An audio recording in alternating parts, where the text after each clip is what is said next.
ছোটবেলা থেকেই বাড়িতে যখন কালী পুজো হয় তখন বেশ আনন্দ, বাড়িটা যেন লোকজনে পরিপূর্ণ। পিসিরা ছাড়াও দিদি জামাইবু সকলে আসে এই বাড়ির কালী পুজোয়। বিয়ের পর বাড়ির এই কালী পুজো যেন সকলকে আবার কাছে এনে দেয়। রাত্রি জেগে পুজো দেখা, আড্ডা, উপোস করার সমস্ত কিছু যেন সে ছোটবেলার স্মৃতিগুলোকে জাগিয়ে তোলে। নমস্কার বন্ধুরা, চলে এলাম রাজবাড়ির নিয়ম মেনে সেই রাজার আমলের কালী পুজো নিয়ে। এটা আমার বাবার বাড়িতে হয়। আগে শুনেছি ঠাম্মির কাছ থেকে ওনার শ্বশুরমশাই এই পুজো করতেন। পরম্পরা অনুযায়ী ঠাম্মির পর বাবা জেঠু কাকু মিলে করতো। এখন তো কাকু জেঠু দাদা ভাইরা মিলে করে।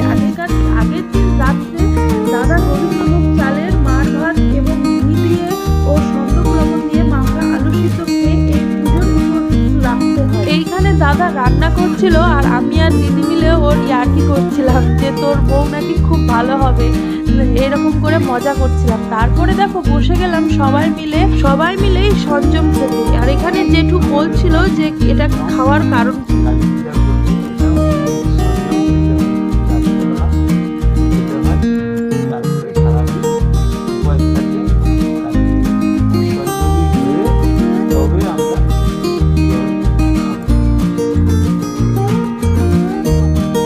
যারা যারা উপোস করবে সবাই মিলে বসে খাওয়া দাওয়া করে নিচ্ছে।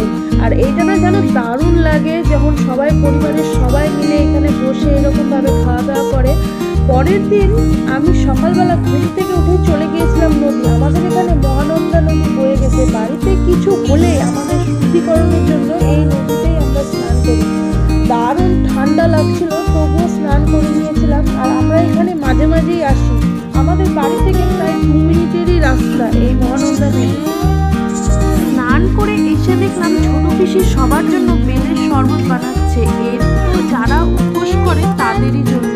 এরপর পুজোর সমস্ত আয়োজন শুরু হয়ে গেল। সবাই মিলে বেশ আনন্দে মজা করতে করতে জোগাড় করতে থাকে। ফল দেওয়া, তারপর বিভিন্ন ধরনের মিষ্টান্ন বানানো, ভোগ তৈরি করার সমস্ত কাজ যেন খুব তাড়াতাড়ি হয়ে যায়। জানো তো, উপোস করে থাকলে মনে হয় না যে আমরা উপোস করে আছি, এত ভালো লাগে। আর সবাই এত মজা নিয়ে কাজগুলো করে না, দারুণ লাগে। আর রাত্রের জন্য এখানে কিছু আয়োজন হচ্ছিল, যেটা মানে যারা ধরো পুজো দেখতে আসবে তাদের জন্য মানে খিচুড়ি এবং একটা মিশানো তরকারি তৈরি করা হয়। তো সেটা ওই দিকে তৈরি হচ্ছিল, যেটার আমি ভিডিও করতে পারিনি। আর এইদিকে দেখো দাদা এনে দিল অনেকগুলো, আরও কিছু কিছু মিস হয়েছিল যেগুলো জিনিস, সেগুলো সব এনে দিল। আর আমার উপর দায়িত্ব পড়েছিল এইবারের আলপনার। তো আলপনা আমি দিতে চলে এলাম। তো তোমরাই দেখে বলবা যে কেমন হয়েছে আলপনাটা।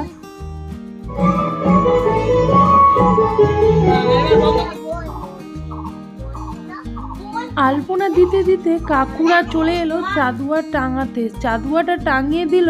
আর জানো তো, যত সময় যায় যেন আনন্দগুলো আরও দ্বিগুণভাবে বাড়তে থাকে এই পুজোর দিনটাতে। এইখানে তো আমার আলপনা দেওয়া যেন শেষই হচ্ছে না।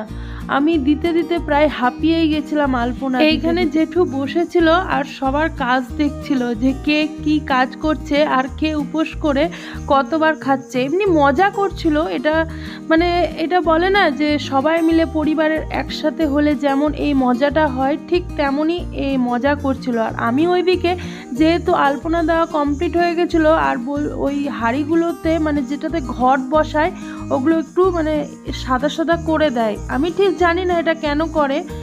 তো এই কাজটাই আমি করছিলাম এখানে বসে। পুজোর দিন উপোস করে ওই শুয়ে থাকার থেকে মনে হয় আরও বেশি মানে ভালো হয় যদি তুমি পুজোর কাজ করো। জানো তো, কিছুই মনে হয় না তোমার।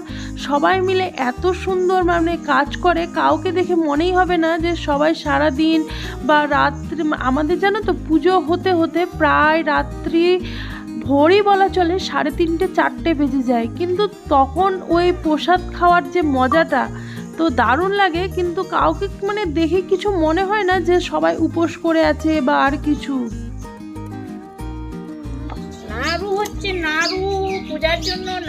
এইদিকে আবার কাটা ফলও রেডি করা হচ্ছে। আর এইদিকে দেখো যতগুলো বাড়ি থেকে ডালা যাবে বা যারা যারা ডালা দেয় তাদের এই ডালাগুলো তৈরি করা হচ্ছে। তৈরি করা প্রায় কমপ্লিটই হয়ে গেছে। এটা সাধারণত আমাদের পাশের বাড়ির কাকিমুনি করে থাকে।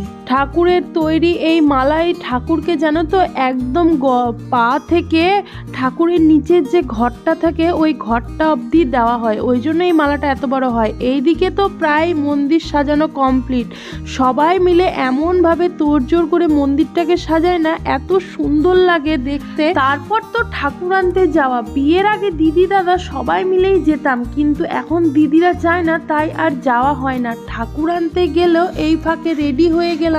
আর আগে তো দেখতাম জেঠি কাকিমা তোমার যে মা সবাই মিলে ঠাকুরকে বরণ করতো, কিন্তু বিয়ের পর এখন আমি ও করতে পারি, ও বোনও করতে পারে, তাই এই জিনিসটা আমাদের খুব ভালো লাগে। এইখানে কাকিমুনি বরণ করে নিচ্ছে, যেহেতু কাকিমুনি এখন এই বাড়ির বউ, মানে বড় বউ হিসেবে কাকিমুনিই আছে। আমার এক জেঠি ছিল, উনি মারা গেছেন, তারপরে এই কাকিমুনি এইখানে ছোট পিসিও বরণ করে নিচ্ছে। আমাদের এই কালী ঠাকুরকে 5 জন সদবা মিলে বরণ করে, আর এইদিকে আমি বোন সবাই মিলে বরণ করে নিচ্ছিলাম ঠাকুরকে। আর আমার জানো তো বরণ এই প্রসেসিংটা 2 বার হলো এই দিয়ে করা, কিন্তু আমার মানে ভুলেই যায় যে কোনটা আগে দিতে হয় আর কোনটা। আর ছোটো পিসি বারবার আমাকে দেখিয়ে দিচ্ছিল যে আগে এইভাবে পানটা দেয়।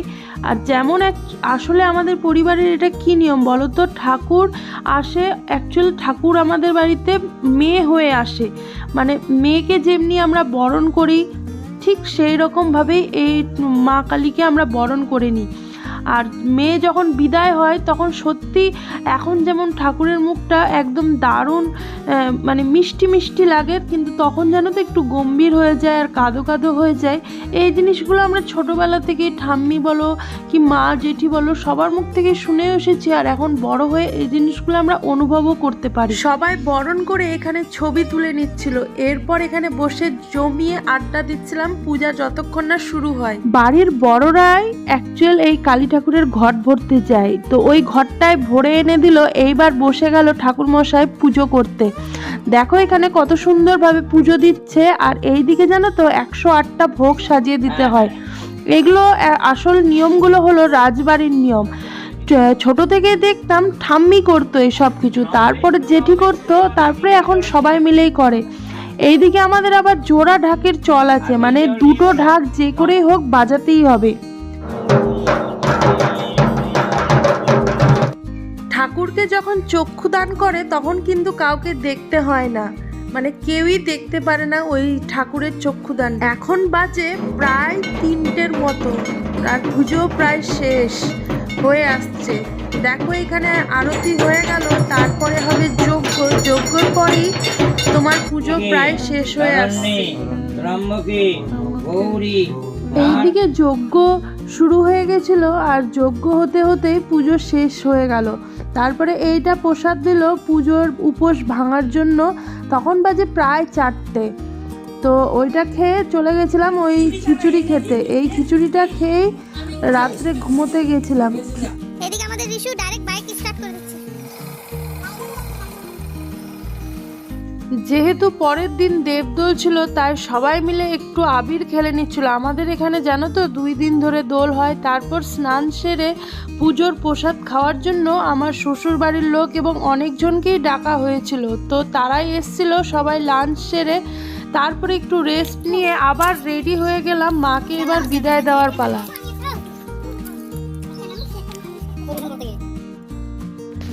এইখানে সবার মুখ চোখ দেখে বুঝতে পারবে যে সবার মন কতটা খারাপ। এই আনন্দটা যেন একদিনের জন্য আসে আর পরের দিনই চলে যায়। এখানেও আবার যেন যাওয়ার সময় মাকে মিষ্টি মুখ করে বরণ করা হয়। আর আমাদের বাড়ির নিয়ম হলো মাকে আবার তোমাকে পান বানিয়ে দেওয়া হয় মাকে। আর এইখানে যেমন মেয়েকে বিদায় দেওয়ার সময় চাল বা খই দিয়ে বা ধান দিয়ে এরকম করে মায়ের আঁচলে তোমার সব ঋণ যেমন শোধ করে চলে যায়, তেমন এইখানে এই নিয়মটা করতে হয় বাড়ির বউদেরকে। আর এইখানে সিঁদুর খেলা চলছিল, ছোট পিসি সবাইকে ধরে ধরে এখানে মোজ বানিয়ে দিচ্ছিল সিঁদুরের, আর সবাই রেগে যাচ্ছিল। এই যে দিদিকেও করছিল, অলিকেও করছিল। তো সবাই রেগে যাচ্ছিল। এইদিকে কাকিমুনি বসে পড়েছে, যতক্ষণ না এবার কথা বলবে না, জানো তো, যতক্ষণ না মা বিদায় হয়ে যায় ততক্ষণ অবধি এইভাবে হাতটা এই মগটার মধ্যে হাতটা ডুবিয়ে রেখে দিবে। যতক্ষণ না সবাই মিলে বিদায় দিয়ে মাকে নদীতে দিয়ে আসে ততক্ষণ অবধি কাকিমুনি উঠবে না। সবাই যখন চলে আসবে তখন আবার উঠে যাবে। কেমন লাগলো এই ব্লগটা অবশ্যই কমেন্ট করে আমায় বলো। সবাই ভালো থেকো, সুস্থ থেকো এবং ব্লগটি ছেড়ে যাওয়ার আগে অবশ্যই শেয়ার, লাইক এবং ফলো করিও। আজকের জন্য সবাইকে টাটা।